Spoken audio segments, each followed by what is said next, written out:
Season of testing. I believe this is one of the most challenging seasons in a Christian's life. Because a lot of us, we are so reckless with our words that we never think that everything that we say will be tested. When you read the book of Ecclesiastes, chapter number 5, it encourages you to be slow and to be a man and a woman of a few words.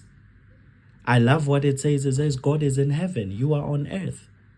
In other words, let your words be few, so that you don't over promise, you don't commit, and then you don't deliver. Because you might forget the vow, but God is in heaven, he will not forget it. Because this is what many of us do.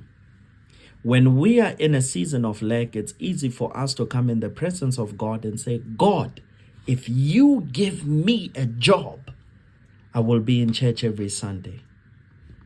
If you give me a job, I will become one of the biggest givers in your house. The job comes, then the man is nowhere to be found. It is easy for us to make promises and commitments and vows when we are too desperate, because we don't expect to be tested in the things that we say. If you say, Jesus, I love you, trust me, that love will be tested. If you say, Jesus, you are my Lord, trust me, that lordship will be tested. If you say, Jesus, I will live for you, trust me, that commitment will be tested. Let me remind you of something in the Bible. When Jesus spoke about him going to the cross and that he's gonna die, you know what Peter said? He said, I will die with you. And a few moments later, those words were tested. And you know what he did? He denied the Lord. So what I'm saying is this. We need to be mindful of the things that we promise God.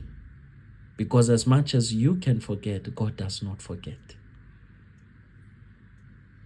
Never ever be a person that is constantly making vows that they do not fulfill. You know, that scripture in Ecclesiastes chapter 5, that passage, I think it's one of those that we should all read. It says, when you make a vow, don't hesitate to fulfill it, because you might make God